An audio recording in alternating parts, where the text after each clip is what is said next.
The previous proposal sought to pay the cedi equivalent of €2 million in 2 installments, with a request for the return of 30 defective ambulances and the cessation of criminal prosecution for all 3 accused individuals. However, the Attorney General's office declined the proposal, citing reasons that included the incomplete restitution of the state losses and the absence of an admission of guilt by any of the accused persons, which was deemed inconsistent with Ghana's criminal procedure laws. So they have tried first to plea bargain, to beg. Simple. It's a technical legal language. We don't want to bother ourselves with it. Plea bargaining means beg. That's all. I'm begging you that, please, let me settle this matter. I don't want to go to jail because I think that this matter I will lose. I think that I don't have any grounds to stand on. Therefore, I will lose. So, please, I'm begging you, let's settle it. That's Ato Forson's language today. That's his language. After charging on the street and shouting on the TV and saying that he's been disrespected, forgetting that he potentially has killed Ghanaians. You have killed Ghanaians potentially. He's forgotten. And he thinks that we have all forgotten. But we haven't forgotten, have we? We haven't forgotten. And we shouldn't forget, because it's about the future of the country. It's about the future of the young people. It's about the future of the children. We don't want people in office who will be so derelict in their duty that it can occasion the death of other people. Verifiable dereliction of duty that can potentially occasion death to another person is what Ato Forson committed. He's committed that. And then he stands there and says that he stands on the high roof, paragon of virtue, shouting on somebody else that the person has disrespected him.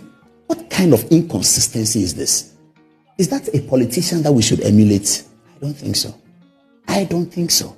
I don't think this is an action of a politician that anyone should emulate. This is not an action of a politician that anyone should emulate. There are great NDC politicians and there are great NPP politicians. There may be bad NDC politicians. There may be bad MPP politicians. We need to get to that point where we are dealing and assessing people as individuals, not to hide under the cloak of a party. Ato Forson is one of such people that we should look at very closely.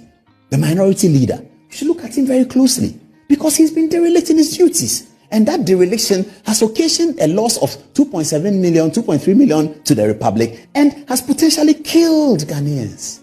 Potentially killed Ghanaians. This is a man that potentially may even have blood on his hands. And now he is talking because he thinks that we have forgotten. I think we need to commend the Attorney General for being forthright in this matter. Because at all material times, the Attorney General felt that, look, this thing, I can go to court with it. And we heard that there was a lot of pressure on the Attorney General. That, oh, if you do that, it will look like it's witch hunting. And, you know, the guy is now being made minority leader. Why don't you drop the case? Why don't you pull it down? Why don't you? And now, Ato Forson comes and says, I beg. Because his lawyers are telling him that looking at the way the trial is going, Honorable, if you are not careful, this thing don't work. That's our suspicion. Our suspicion is that his lawyers are telling him that if you are not careful, this thing won't work. So please accept the plea bargaining. Well, we don't know what the Attorney General will do. The letter has gone to the begging letter has gone to the Attorney General. The Attorney General is going to respond. He may respond and say that I do not accept it. Let's go to the trial. He may respond and say that it is too early. Let's go to the trial and see what happens. And then let Ghanaians know, because you're a politician and you are talking about other people. Let's go to the trial. Let's push it. And let's see what happens. And if the trial goes, and I don't know what will happen in the trial because the court will determine it. If, and it's a big if, he's found guilty, causing financial loss to the state, what would he say? After all the roaming around on the streets that he has done, if, it's a big if, the court finds that he is guilty, what will he do? What will he do? What will he say? And we are suspecting that his lawyers have looked at this critically. Because I know Bassett. Bassett is his lawyer. Bassett is a very clever boy. He's from Presec. Bassett is a very clever Presec lawyer. He did teach me. I can't remember. I think he was a TA at some point at the Faculty of Law. And Bassett, I know him very well. One of the favorite students of Professor Kumado. Bassett, nice guy. Bassett is a good lawyer. And Bassett may be telling him that, look, Bassett is on the NCA, was on the NCA board during the NDC time. He was a lawyer. He was not even put on trial during the NCA trial. Bassett was not even put on trial. So you know who this Bassett guy is. Clean guy. He's Ato Forson's lawyer. It would appear that Bassett is telling him that, Chief, this thing, if you are not careful, it won't end well. So let's go and beg. So they are begging Godfrey Dame. Well, we don't know what Godfrey Dame will do. We don't know how he will respond. But the point is that Ghanaians must be told that some of the people you see, what you see is not what you get. Some of the politicians who are coming to you, what you see is not what you get. You see blue, you get black. You see black, you get indigo. You see indigo, you get violet. Ato Forson. That's the kind of thing we are dealing with now. Now, his lawyers, I saw a post on social media. Somebody says, the Attorney General will do well to come and show. The Attorney General that you are begging, he should do well to come and show what? If you don't want to beg, go continue with the trial. Why are you begging?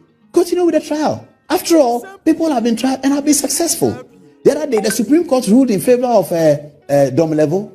So we have seen the court make decisions that have gone against the Attorney General. We've seen, except that when that happens, NDC are happy. When they lose it, they say the court was wrong. That's another matter.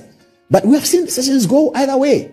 And we are very proud of our judicial system. For whatever it may be wrong, they may have one or two errors of the judiciary since 1992. We still are a country that is proud of our judiciary. The judiciary is one of the important bulwarks of our democracy. The reason why we have been able to have over 30 years of democracy is the judiciary. So we are confident about our judiciary. Our Supreme Court, our Court of Appeal, our High Court, our Circuit Court, and it's even getting better.